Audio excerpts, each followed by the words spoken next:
Welcome, everybody, to the Brain and Behavior Research Foundation monthly Meet the Scientist webinar series. I'm Dr. Jeff Borenstein, the President and CEO of the Foundation, and your host and moderator for today's webinar. The webinar is entitled Research Discoveries in Schizophrenia and is presented by Dr. Daniel Weinberger of the Lieber Institute for Brain Development. The Brain and Behavior Research Foundation is dedicated to funding research around the world to identify the causes, improve treatments, and ultimately develop cures for mental illness.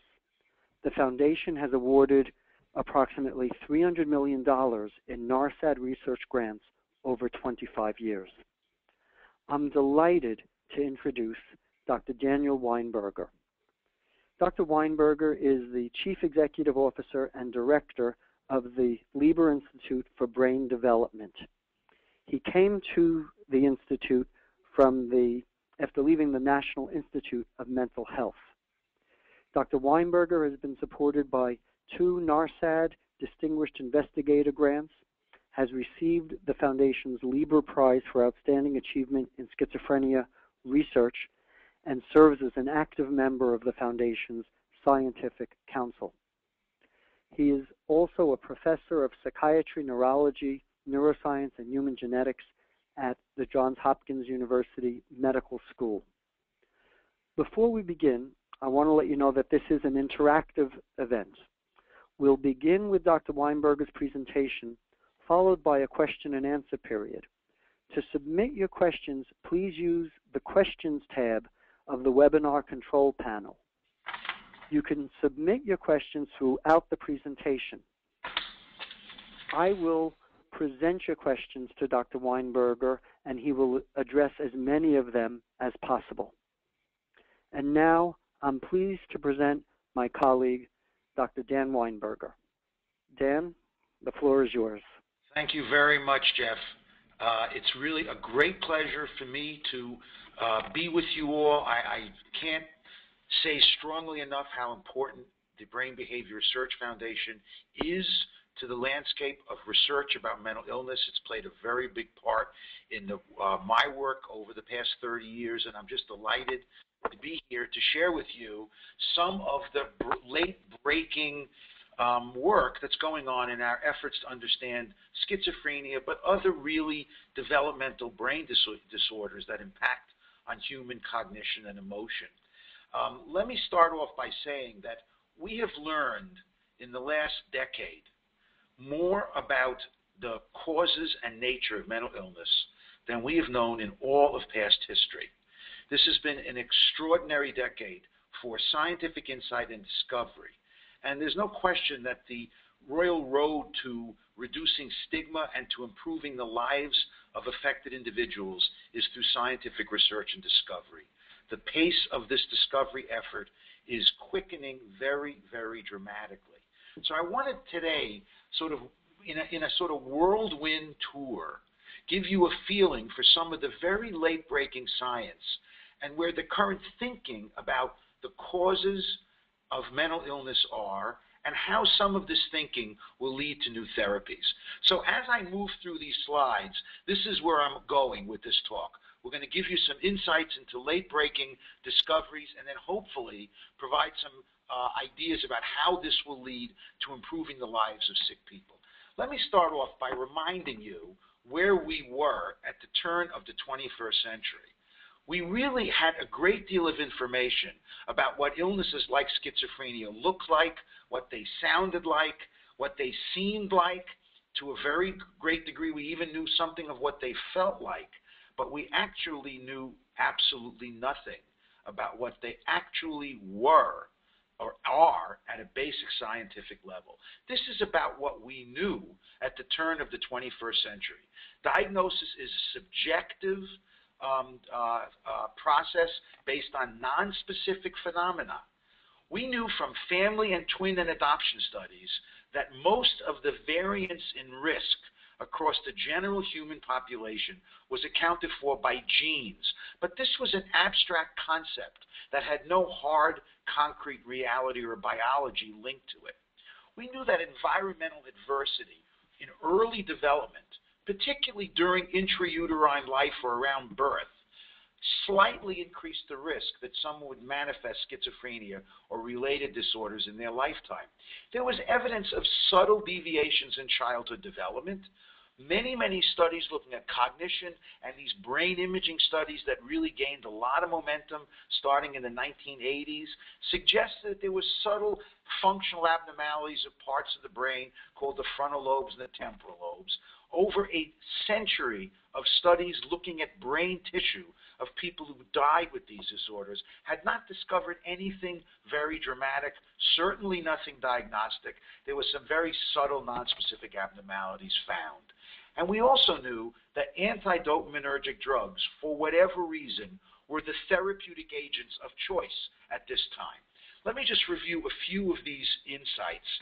It was pretty clear from a number of large population-based studies that signs of brain developmental problems were present from very early in life. This was a study from Finland, one of a number of studies that showed that if you look even at very early classic developmental milestones, such as the age at which an infant stood up, which is generally about 9 months. That's the average age at one stands up. On the x-axis here, where it says age, is the prevalence of schizophrenia at different ages of life. On the y-axis, where it says cumulative incidence, it says what is the likelihood that out of 100 people in the population, there's schizophrenia in the population. So 1 is about what you get if you stand up at around 10 months. 0.6% of the population is 9 months. If you stand up 3 months later than the average mean for the population, you had a 2-fold increase, 2 to 3-fold increase likelihood that you would have schizophrenia as an adult. Now, this only increased your risk to about 1.8%. So most people who stood up at 12 months did not develop schizophrenia. This did not increase your risk to such a degree that you would likely have schizophrenia. But what it demonstrated was there was something about the people who 25 years later or 30 years later would manifest schizophrenia that could be found in evidence of early developmental milestones, very, very early in life, suggesting there was something about how the brain was being put together that wasn't quite what the average would be for the population. There have been many other studies of this. This was a study that Tom Hyde did now at the Lieber Institute when we were at the NIH, looking at other very well-characterized developmental milestone, which is when you gain control of urination, and this is so-called enuresis. And patients with schizophrenia have about a 3-fold greater likelihood of having had child enuresis than the general population. Interestingly enough, their healthy siblings, who were not ill psychiatrically, had about a 2.5-fold increase in the likelihood of their having enuresis, suggesting that not only was there something about brain development that could be observed at this kind of characteristic, enuresis, and urinary control, which by the time children get to be 5 or 10 is perfectly normal, even in people who ultimately develop schizophrenia. But this suggests that there was some difficulty in getting the programs of brain development organized quite the way they should be, even with respect to this, what's classically called a neurological milestone. So there were many other factors that have been linked to an increased frequency that somebody would manifest schizophrenia in a lifetime. Some of these are illustrated here in this slide, whether you grew up in a city, whether you had another psychiatric disorder, an older father, social problems. All of these things had been linked weakly to an increased likelihood of schizophrenia, suggesting that there was something about the factors of brain development that at this early stage of life didn't manifest as schizophrenia, but they manifested as other subtle problems. None by themselves would cause a parent to take a child to a pediatrician or the pediatrician say this is abnormal, but in aggregate they suggest that all the programs of getting the brain wired quite right were not working completely appropriately. The only one of these things that was something other than an association was the evidence of genetic predisposition, because genetic predisposition by definition is something about causation. It's not necessarily the result of something else. Genetics is the cause of something else. It can't be the results of something else because we start with our genomes. The first cells are just our genomes. It's a little bit like saying that if life is a monopoly game, genes will never determine how many railroads you own or whether you have monopoly on Park Place and Boardwalk. But genes are the only square on the board that you ever know absolutely objectively. Genes are the go square. They represent the toolbox that you have, the resources, the biological resources that you have to play the game of life with. So it's important to remember when you think about genes for mental illness, these are like genes for common medical disorders. They're like genes for heart disease. They're like genes for stroke. They're like genes for asthma, obesity, diabetes, and even cancer. They're not genes for your fate. They're genes for the risk that you have as you accumulate other lifelong risk factors to manifest these conditions. And what's characteristic of all these genetic disorders, which are called complex genetic disorders, as illustrated in this slide, they're characterized by two things. They're polygenic, multifactorial, meaning no one gene or one factor all by themselves cause anything related to illness. And the other is that they're heterogeneous. Everybody with the same clinical disorder does not have the same factors that contributed to their having it. So, for example, in this slide, if you think of everybody with the clinical disorder of interest, perhaps schizophrenia, autism, or bipolar disorder, as being one of these brown circles, you can see that every brown circle has four pieces that are meant to represent the causative factors to getting to have a brown circle rather than a white circle. The fact that there are four means this is multifactorial or polygenic. But every individual who is a brown circle does not have the same four puzzle pieces, meaning that there are different ways you can get to the same state.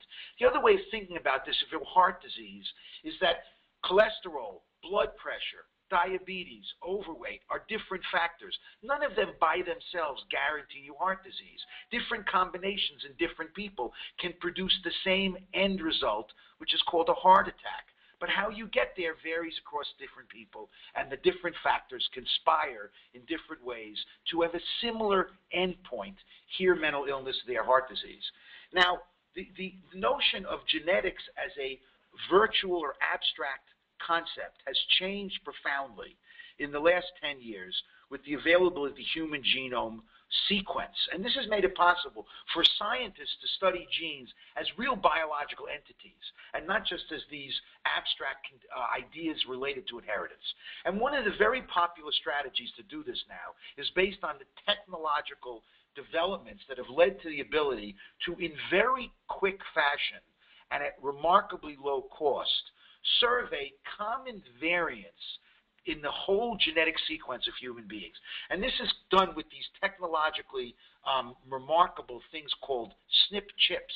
And it's really a chip that's for the most part developed with molecular biological techniques. That is a microchip. It's very tiny, and it's maybe an inch square. And with this chip, you can survey millions of variations in the DNA code comparing one individual to another, and is illustrated here with patient 1, patient 2, patient 3, patient 4. You see a row here, which is the genetic code with all these letters that make up the alphabet of the genome, that each individual has some variations in the alphabet. This is why we don't all look the same. This is why we're not all the same height. We don't have the same emotional responses to things. We're different. And we're different because we have different parents, we inherit different genes, and we also inherit different variations across the genome. And when you do these chip analyses, you can survey the entire genome of people and find out where they're different. And you can group a whole group of people with one diagnosis like schizophrenia and compare those differences across the whole genome to a group of individuals who we collect as controls who don't have schizophrenia. And where you find differences that are consistent across individuals with one diagnosis, schizophrenia, that aren't found in normals, you say those differences are associated with the illness state. That's the principle of genetic association. And this is being done now with increasing results. This was one of the first studies called the Psychiatric Genomics Consortium study. It was published in the journal Nature Genetics about 2 years ago. It was a huge sample of people from 30 different populations around the world and 51,000 subjects. And these studies require a very, very rigorous statistics because you're comparing variations across the genome in millions of places. So you have to control for the fact that many of the findings may be chance findings. Because if you flip a coin many, many times, sometimes it's going to come up heads, sometimes it's going to come up tails, and there's a lot of chance in which one comes up which. If you have a loaded coin, it's going to come up heads more often than tails, but it's not going to come up heads every single time. So you have to control for the times it didn't come up heads that were not about the loading, that was about the chance. So what was found in the first study of 51,000 subjects was 5 genes that were significant enough that they weren't by chance. And this was very encouraging, but there's one problem in these studies, and that is illustrated by the column here called OR. This is the odds ratio. And while these are clearly genes linked to the risk for schizophrenia, they don't contribute by themselves very much in generating illness in a given individual. What the OR column or odds ratio shows you is that if the normal risk for schizophrenia in the general population is 1, meaning 1 person out of 100 will likely have this diagnosis in their lifetime. If you inherit for this gene, for example, MIR137, and it really doesn't matter what these genes are named because nobody really knew anything about these genes till they were found through these research strategies. But if you inherit the form of this gene that is associated with schizophrenia, it increases the probability that you will manifest the illness from 1% probability to 1.1% probability. This is not a very big increase in risk. This is not a finding that could by itself do anything to identify people at risk. But the value of these genes, I'll illustrate in a few minutes, they provide us with clues to causative mechanisms that are biological that we don't have without this evidence. Now, this was 2 years ago. This is the very latest and greatest. These studies keep growing. We keep getting new samples added to these data sets. And the more you increase the size of the samples, the more you find areas of the human genome where genes associated with the causes of these illness are going to be found. In the current analysis, which includes 70,000 subjects, 43 samples of populations around the world, there are now over 70 what are called loci, and loci just means regions on the 22 chromosomes, non-sex chromosomes. If you remember, the human genome has 23 pairs of chromosomes. The 23rd pair, not shown here, is the XY sex chromosomes, and the other 22 pairs of chromosomes are called the non-sex or autosomes. There are over 70 regions that are significant enough that they are likely to be real findings related to the causes of schizophrenia.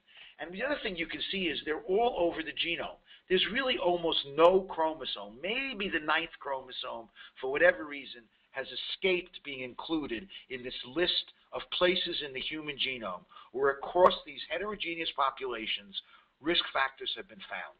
And probably as a sample size goes to 80,000 or 90,000 or 100,000, one of these guys on the 9th chromosome will creep over the high bar and also be what's called significant to significant locus. This is very important because it demonstrates there is no one spot in the human genome that has a monopoly over where something can go wrong that will contribute to the risk for schizophrenia. There are obviously many ways that someone can arrive at this condition based on their genomes. Now, there was a very interesting paper that appeared in the British medical journal Lancet 2 weeks ago that was commented on in the New York Times, the Boston Globe, many, many sites around the world. Because this paper put together the genomes of 5 psychiatric diagnoses: schizophrenia, bipolar disorder, major depression, autism, and attention deficit hyperactivity disorder. And the paper took the strategy that we know that psychiatric diagnoses are imprecise. We know that there's a lot of overlap at the clinical level across the lifespan of people. There'll be attention deficit hyperactivity disorder as children, then they'll be depressed, then they might get a diagnosis of schizophrenia, etc. So they put together all these conditions, and they did the same study looking across the genome. Were there any genes that were now found in this amalgamated sample of psychiatric illnesses compared to normals? And they found 4 of them. This was a sample of 61,000 subjects, and they interpreted these data to suggest that there were common factors across psychiatric diagnoses. There were 4 found in this sample. It was very hard to know which were the genes, but it was striking that 2 genes showed up that had previously been found in samples of patients with bipolar disorder and samples of patients with schizophrenia. And both of these genes were in proteins called calcium channels. And calcium channels are very interesting because calcium channels are important in cells, in neurons communicating with each other. Calcium channels are critical in the function of many enzymes in cells and in the way cells excrete neurotransmitters. And we've been interested in neurotransmitters for a very long time in psychiatry because most of the available drugs that we use target neurotransmitters. So this is a very interesting finding. There's another perspective on this study that was not mentioned in the study that I want to share with you because I think this study principally celebrated the idea that there were some common variables across psychiatric diagnoses. But there is another side to this study, which is that one also could make note of the fact that there are clearly distinctions between these diagnoses. So if you take a look at the CAC NA1C finding, which was significant by the standards used in these things, this is the odds ratio across these 5 diagnoses. It increased the probability that you would be in the class of 5 diagnoses rather than being in the normal group. A tiny, tiny amount. If the chances that you'd be in the normal group were 1 out of 100, now your chances were 1.07 out of 100. Not a huge increase. What about if we looked at this gene as it was first discovered in a study only of bipolar disorder, where it was first discovered? And this was a report by Pam Sklar 2 years ago in Nature Genetics. In fact, in a sample of 1/3 the size, where they only looked at bipolar disorder, they actually had a stronger effect. So one could also interpret these data to suggest that while there are common factors across psychiatric diagnoses, there really are also going to be clearly distinct factors, both genetic and otherwise, across these diagnoses. So let me start with a question here, because I've shown you some evidence about how genes are being discovered, and there are going to be many, many genes of interest. But these associations are weak. At the individual level, any one of these associations do not increase risk very much. Why is this? So there are a number of answers to this, and I'm not going to dwell on most of these. I've mentioned to you heterogeneity. Heterogeneity means that every person with this diagnosis does not have the same illness. And so to expect a given factor to be meaningful to everybody with a diagnosis that is a subjective label that people get is probably naive to begin with. We know that the environment's very important. I'll talk about this. I'm not going to talk much about the possibility that some people may be ill because of very rare things. I'll mention it briefly. Epigenetics is an increasingly interesting area of genetic science where factors that affect the genome are not inherited in the sequence, but I'm not going to talk about that. I'm also not going to talk about epistasis, which is the idea that no gene by itself really can explain much unless you look at it in the context of other genes. But I do want to mention the idea that genes don't encode for psychiatric syndromes. And all of these studies are based on looking at how a gene translates into one of our arbitrarily grouped syndromes. So these are the 3 take-home messages from the last few minutes of this talk. The genes for psychiatric disorders are not for psychiatric disorders. Genes for risk is critically dependent on context. We have to understand an individual's genetic background and their environmental background to understand how any given gene translates into their particular illness. And then finally, genes will impact on outcome and treatment response and lead to new therapies. Genes are mechanisms of illness. Genes that have been discovered are pathways to understanding brain development and brain function. We now have the first clues to the causes of mental illness and to what, at the basic cellular and brain level, these conditions are. All the treatments that we use in psychiatry today, none of them were based on any fundamental understanding of the causes or pathogenesis of mental illness. Now that we have clues to these causes, we have to do better than we've done in the past in the strategies we've had to find drugs. So when I say genes don't encode for psychiatric syndromes, of course genes are only about cells. And when you inherit a variation in a gene, it creates some bottleneck in the biology of a cell. Cells make brains, and our psychiatric syndromes are the emergent phenomenon of a brain that has been wired based on a molecular glitch because of the inheritance of genes in a cell. This is very analogous to thinking about how the musical performance of an orchestra is disturbed at the level of a few notes in the score of so the genes are the score that the cells, who are the individual instrumentalists, are reading.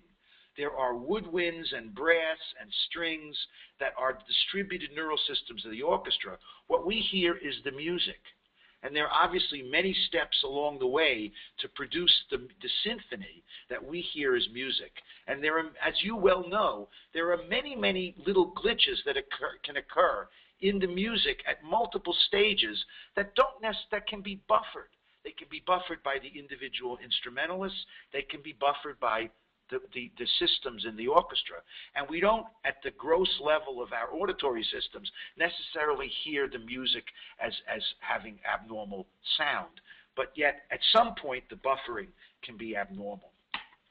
The assumption here that genes are not about these psychoses, but about how a cell develops and grows and operates, and ultimately how a cell works, means that we can study people who don't have psychiatric illness at the level of how their brain works or at the level of cell biology if they're related to people who manifest psychiatric illness, because they also will inherit some of these genes. And the way you do this is by studying healthy people who have inherited risk genes but don't manifest illness. And the early studies that were done, this is work by Terry Goldberg when he was with us at the NIMH over 20 years ago. The early work on this was to study healthy twins of patients with schizophrenia. Twins have all the genetics of mental illness, but they don't have something else that translates into illness. And when we studied healthy twins, the unaffected twins of patients with schizophrenia, on some of the characteristics that were associated with illness, but not the diagnosis, such as cognitive problems, we found that many of the healthy twins, even though they weren't ill, had some of these cognitive problems. One can go one step closer to how the brain works and don't study any manifest behavior at all, but study brain processing of information using novel brain imaging techniques. This, even if you study healthy siblings of patients with schizophrenia.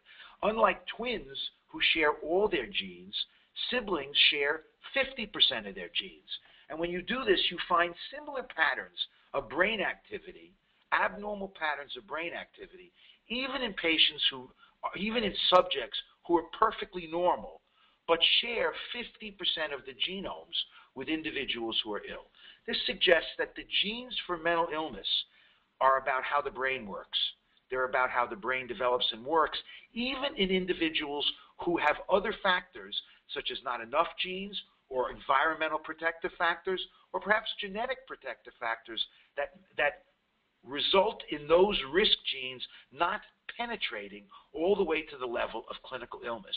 But you can study the effects of these genes at other levels of biological function, here brain processing of a working memory task, which we know is abnormal in patients with schizophrenia. This suggests that if we take genes linked to psychiatric illness from other areas of science and look at them in the context of how the brain works, we should see very strong effects of those genes. So here's a study by Christy Bigos, when she was also at the NIMH, now at the Lieber Institute for Brain Development, looking at this most popular gene of all the genes that have come out of these studies, the calcium channel gene. And here's the calcium channel gene, and we're looking in normal human beings now. These are not siblings. These are normal people. But now we're defining people by the risk-associated variation in this gene. And this is the so-called, these are the letters of the genomic alphabet associated with the risk for schizophrenia. These are normal individuals, and we're asking whether these normal individuals are more likely to show this pattern of function of the prefrontal cortex that's analogous to schizophrenia than are normal individuals with these other alphabets in this gene, and they are. And this is a hugely significant effect. If you remember, I showed you in the study that found this in the original sample of 10,000 bipolar subjects, the p-value here, which is the level of significance, was 10 to the minus 8. Here, it's 10 to the minus 109, because this is a much stronger effect that this gene has than it has in our psychiatric diagnoses. I mentioned to you genetic risk is critically dependent on context, and everybody has a different genome than of everybody else. We are all unique at the level of our genomes. And so any gene that shows risk at the population level will have individual effects at the individual level. But it's not just genes that determine the effects of other genes. The environment determines the effects of other genes. Genes interact with the environment, and this interaction can modify the expression of the individual effects of genes. The environment can exaggerate effects, it can compensate for effects, or it can lead to novel effects. Let me illustrate one example of this. We've known for about 100 years now that the histories of patients with schizophrenia as a population, not everybody, but as a population, have increased likelihood of obstetric complications. And there have been many studies of this. This was a very nice study from New Zealand showing a clear increase in risk. This was a prospective study done where they followed people for 30 years from birth, that having obstetric complications does increase risk of schizophrenia. We looked at this in terms of genes, and all I want to show you here is here's some genes. These are family studies. Here's the likelihood, again with this odds ratio, that someone across about 400 families would manifest schizophrenia if they inherited different forms of these genes. And here's the odds ratio if they have no history of obstetric complications. Here's the odds ratio if they have the gene plus a history of obstetric complications. And now you can see in this study that these effects become quite serious when you also have the gene of interest and the obstetric complication. So the odds ratio of the gene alone without the obstetric complication is not noteworthy, but it goes from 1% to 7%, 1% to 4%, 1% to 12%, 1% to 9%. The genes in the environment interact in a non-additive way. The last point I want to make in this talk, well, the second to the last point, is that there are rare cases of patients with schizophrenia, just like there are rare cases of autism, probably more common in autism than schizophrenia, and in ADHD, and in bipolar disorder, and these were originally found most frequently in intellectual disability, where there are glitches in the genome, not just at the individual letters in the alphabet, but whole regions of chromosomes get fouled up during cell duplication, cell division, when chromosomes make mistakes when they replicate themselves. And these mistakes can be that stretches of a chromosome are deleted, stretches of a chromosome are created, some are duplicated, etc. And we've known for a number of years that the most common deletion in the human genome, which occurs in about 1 out of every 3,000 births, results in the deletion of about 30 genes on the 22nd chromosome. And this causes a syndrome called velocardiofacial syndrome, which is a syndrome associated with mild intellectual disability, some facial configurational abnormalities, cardiac problems. But about a third of these people develop psychosis when they reach early adulthood. About 40% of them have ADHD as children. Another 30 to 40% have autism spectrum disorder. And so this is a deletion that about 1 out of every 200 patients with the diagnosis of schizophrenia has this. And in those cases, this is probably the cause of that syndrome. We know now with the technologies to scan the genome that this is not the only rare so-called deletion or copy number variation that's found with increased frequency in patients with schizophrenia. And overall, there's other parts of the genome which is just illustrated in this slide. Some are on the 16th chromosome, some are on the 15th chromosome, some are on the 1st chromosome, some are on the 2nd chromosome, just like those loci I showed you. They're all over the genome. These are much less frequent, but overall, somewhere between 2 to 5% of patients with the diagnosis of schizophrenia have one of these rare so-called variations in blocks of DNA. How much they contribute to individual risk is still uncertain, but they contribute more than those GWAS hits that I showed you. I want to make the last point. I'll try to finish here in 2 minutes. Genes do impact on outcome and treatment response, and they will lead to therapies. And the reason they do this is because genes are about 2 things. They're about fixed traits that you inherit from your parents, like the color of your eyes or your hair, but they're also about the day-to-day biology of cells. We don't expect to change people's genes, but we expect to be able to change the effects that those genes have in cells. Every one of these things here is a protein. Every one of these proteins is encoded by a gene. A number of these proteins are proteins that have been associated with risk for schizophrenia. By understanding how these proteins work in a cell, we can identify targets for improved treatment. Here's one illustration of this. We've been very interested in understanding how cells fire electrical impulses. Cells fire electrical impulses by changing their activity and doing what's called an action potential. These action potentials are critically determined by the inflow and outflow of ions across the cell membrane. And the critical ions are sodium and potassium. One of the genes that's been associated with schizophrenia is a potassium channel called KCNH2. This potassium channel is the critical target of certain drugs like clozapine. And it's been shown now, and this is just a paper that made this point, that variations in this gene that are associated with schizophrenia rather strongly predict response to available antipsychotic drugs. And in fact, in the CATIE trial, which was this big trial across multiple populations in the United States, individuals who carried the form of this gene that was linked to risk for schizophrenia were 5 times more likely to have finished the CATIE trial than individuals that didn't. And this is a new target for the development of antipsychotic drugs. This is a strategy for turning genes into molecular mechanisms of association. We now have a roadmap for doing this. I'm not going to go into this in any detail, but we have a roadmap for finding genes from a variety of clinical studies, translating these genes through an exploration of how these genes affect the development and function of a human brain into molecular mechanisms of genetic risk. These molecular mechanisms are used to build cell models, and there are very sophisticated strategies now based on the development of so-called stem cells from human beings, stem cells that can come from even adult human cells. This is now the basis for building models, both cell models and animal models, which can be used to find new therapies. And this is the strategy that I think is going to be increasingly used both in private institutions. This is our roadmap at the Lieber Institute, and it's also the roadmap being used in industry now.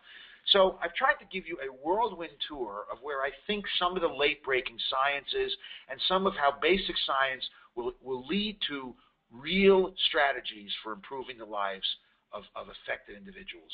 These are my conclusions. Most complex behaviors are the result of multiple factors that interact biologically. Genes are the first objective clues to the causative mechanism of psychiatric disorders. There are many developmental pathways to what we call schizophrenia. Genes for schizophrenia likely have their effects on liability or risk by influencing brain development. The genetics of psychiatric illness is the game changer, both in understanding mechanisms and in finding therapeutic targets based on causation, not phenomenology. I thank you very much for your attention. I'm very eager to answer your questions and hear your comments. Dan, thank you very much for an extraordinary presentation about a very complicated issue, but presented in a way that the lay public can understand. And this is exciting. And based upon a number of the questions that we've received, really people realize how important these findings are and the potential. One of the areas that we've received a number of queries about relates to potential protective factors that you brought up, whether it be environmental, genetic, etc. And I want to ask if you could say a little bit more about these potential protective factors. Yeah, I think that's an extremely important question. Let me try to be brief on this. Part of this new science is that we now have the capacity to ask questions about protective factors, which I really don't believe we had a meaningful way to do before. We've had tremendous number of hypotheses, and obviously we can all weave yarns about what could be a good protective factor, but we haven't had scientific evidence on which to base hypotheses that we could then test. So, of course, genes identify mechanisms of risk, but every gene also has another variant in it that presumably people who are at risk are disadvantaged in not inheriting. So that other form is a potential of a protective form. So the other reason that studying family members like siblings is so important, because presumably they manifest two differences from their ill sibling.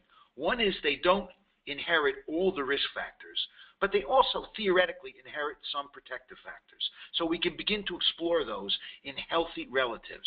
The other point is that one of the reasons to study genes is to finally have a way to approach the environment.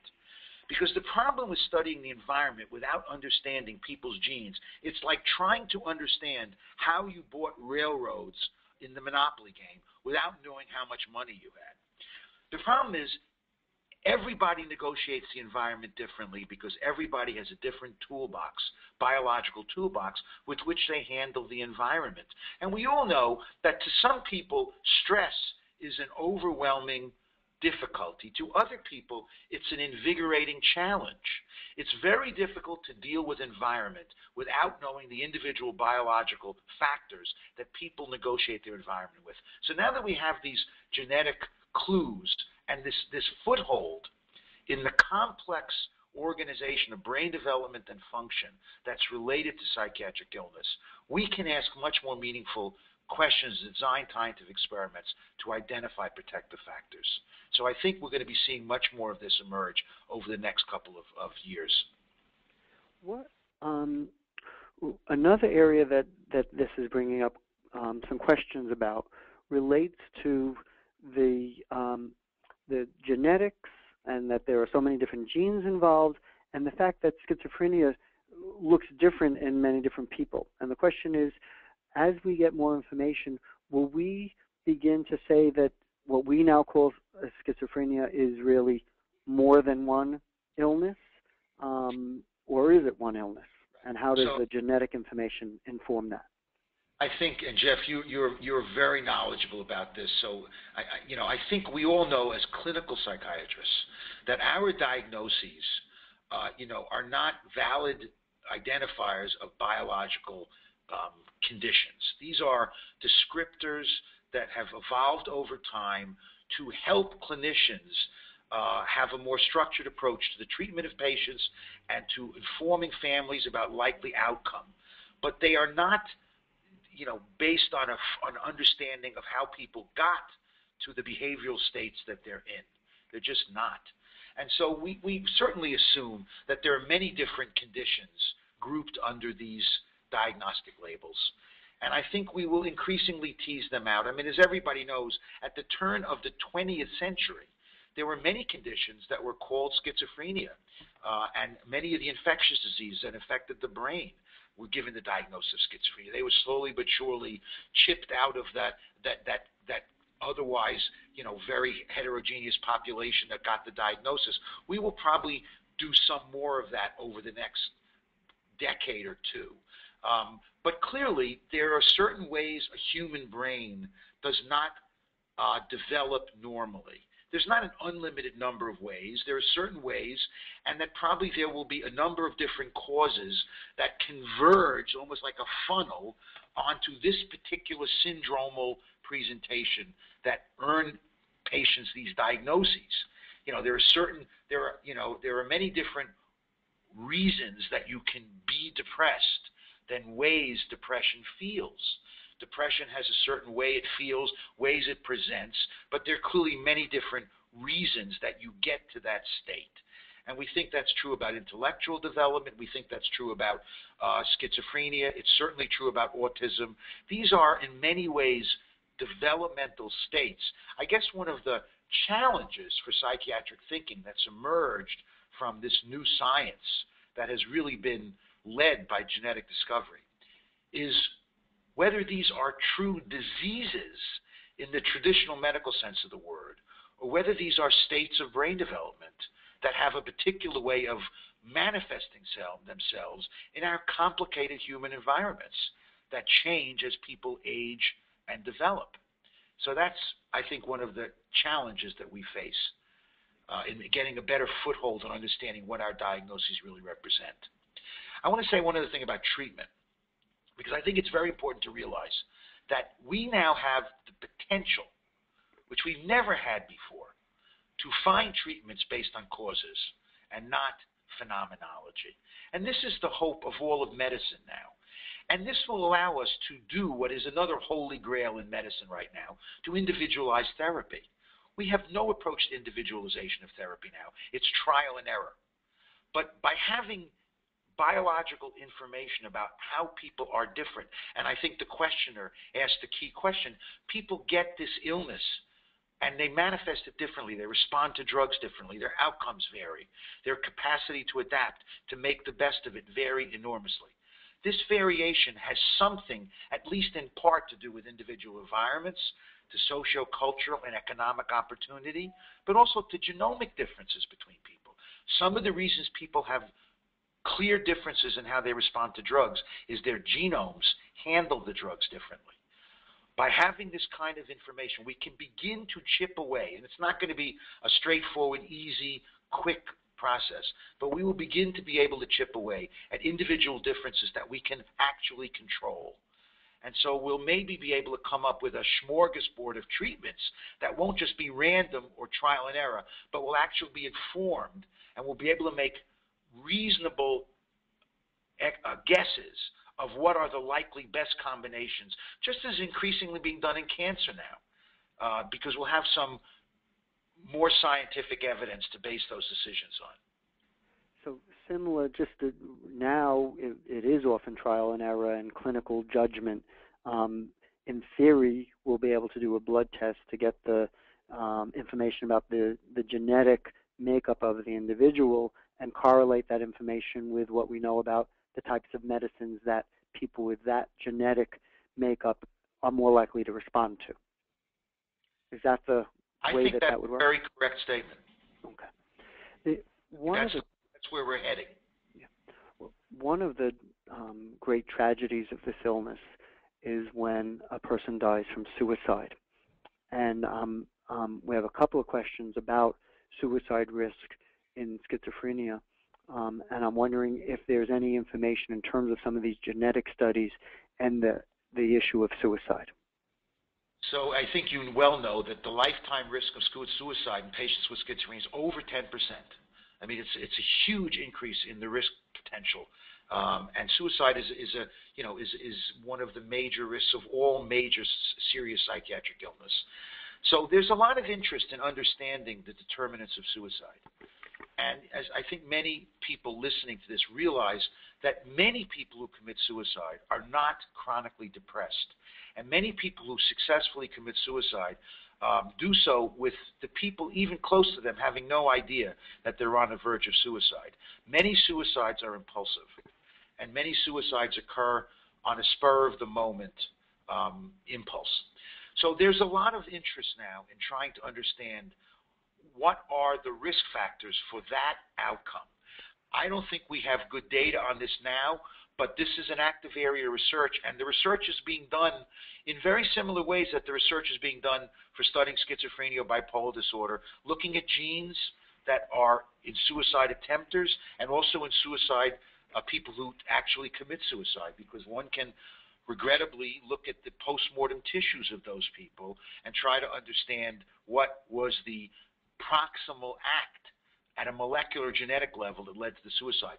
I think in the next 5 years, we will have some clues to factors that might be useful in predicting who is at increased risk of impulsive suicides. So I think this is another area where there's going to be some progress.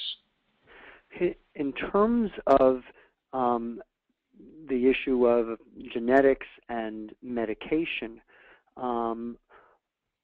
tell us a little bit more about how the new information that we're developing will also help us develop new medications that have different mechanisms of action and that might be more effective in treating both the positive symptoms of schizophrenia and also the negative symptoms. So I think there are two ways genetic discovery is going to help this. First of all, some of the genes themselves are targets for drugs. So this calcium channel that I mentioned is clearly what's called, the people in the pharmaceutical industry would say, is a druggable target. You can create small molecules that target that. We can't just throw drugs at it. We have to understand what that gene is telling us about what's wrong in the calcium channel protein. So that requires some basic science work, but many groups now are exploring this. Once we find out what's actually wrong with the calcium channel, we can target that abnormality using the modern technologies of drug development to try to find a drug that targets that. And actually, in the individual medicine world, individuals who have the specific genetic variation in that calcium channel would be the prime targets for any drug developed based on that calcium channel. So that's one way. And then there are other targets, proteins. Genes primarily are the blueprint for building a protein. A calcium channel is a protein, potassium channel is a protein, dopamine receptors are protein. So many GABA receptors are protein. Many of these molecules that we've been interested in are proteins that we can target with drugs. The other thing is genes are entry points into how cells do their day-to-day business. So while we can't necessarily target a lot of these proteins directly, we can target the effects of the protein. So I like to think, if you think about a cell as a domino setup with all these dominoes that are pushed down and they go along all these pathways, and that you may have a glitch. You may push a domino down at one end of this complicated array of dominoes all connected to each other. You may not be able to do anything about where that first domino goes down, but that train of falling dominoes may feed through some central node that then splays out into a whole series of other expanding falling dominoes. You may be able to target that hub. So you may be able to target some downstream effect of the glitch in the gene, even if you can't target the gene itself. So that's the other strategy for target discovery based on genetic findings. The hope is that all of these genetic discoveries will clue us in to how the cells got going on the wrong path from the very beginning. And so there's going to be, I think, a whole, sea change in strategies to find to find therapeutic molecules. And this is the same thing that's happening in cancer now. It's the same thing that's happening in all of medical science. These clues are developing new assays, new strategies for finding what went wrong in the basic programs that got the organ, in our case the brain, going to begin with. And actually, this is true in many areas of medicine, that many of the diseases of adult life are really diseases of how these organs develop. And certainly that's true in mental illness. These are disorders of how the brain develops. And these genes are about brain development. And we're going to have to explore, if we're going to look for curative therapies or maybe even preventive therapies that target the problem, we have to try to explore this in new ways. You took the words out of my mouth, because I was going to bring up the question of prevention, not only finding a cure, but as importantly, ultimately, ways to prevent the illness. When you're looking down the road at where these discoveries are going to bring us, do you see that as something that will happen given the information that we're developing? I think, my expectation is, and I'm one of these guys that always sees the glass as half full. So I'm a half full glass kind of guy. I think we will do this to some degree for some groups of these conditions more than other. But I see no categorical reason why we cannot reach a stage where we can have prevention strategies. I think the more we understand the absolute mechanisms of illness and how risk translates into illness, we will have approaches to do something about that inexorable march to illness from risk. People inherit risk factors, and they accumulate risk factors. The manifest illness is the accretion of all these accumulated risk factors. So there should be steps along the way where intervention would prevent the dominoes from getting all the way to the end. We want to stop these falling cascades of dominoes that accumulate from getting to an end point where it's no longer possible to reach some compensation. And all I can say is the more scientific information we can accumulate that is relevant to these questions, the more we can probably come up with strategies to do exactly what you asked, Jeff. We have to invest in, and this is what NARSAD does. This is why NARSAD is so important, and the Brain Behavior Research Foundation through NARSAD grants has been so critical, because it is a recognition of how critical it is to invest in getting this information. Well, Dan, I want to thank you, first of all, for an extraordinary presentation and discussion today, and more importantly, for the work that you've done over the years and the work that you're doing now and the team that you've put together. It truly is an area of great hope, and I feel inspired by hearing about the work that you're doing, and based upon the questions and the comments from our audience, I know that they are too. So I want to thank you, Dan, for an extraordinary job. I want to also thank our audience for joining us today. The foundation, through its research grants, is dedicated to improving the lives of people with psychiatric conditions, and ultimately finding the cures and the ways of preventing these illnesses. All of the research that we fund is made possible through private donations. So anybody who's joined us today and would like to make a donation, large or small, please visit our website, bbrffoundation.org, or call us 1-800-829-8289. The webinar has been recorded, so if you missed any portion of it or would like to share it with family or friends, you can visit the webinar page on our website. And I hope that people join us for our next webinar. It will take place on Tuesday, April 16th, 2 o'clock Eastern Time.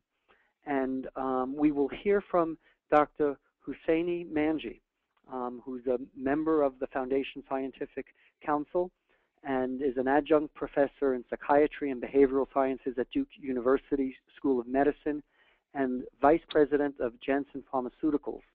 He will speak to us about bipolar disorder, harnessing brain plasticity for improved overall outcomes. This concludes today's webinar. Once again, thank you, Dan, and thank you, everybody, for joining us. Take care. My pleasure. Thank you, everybody. Bye.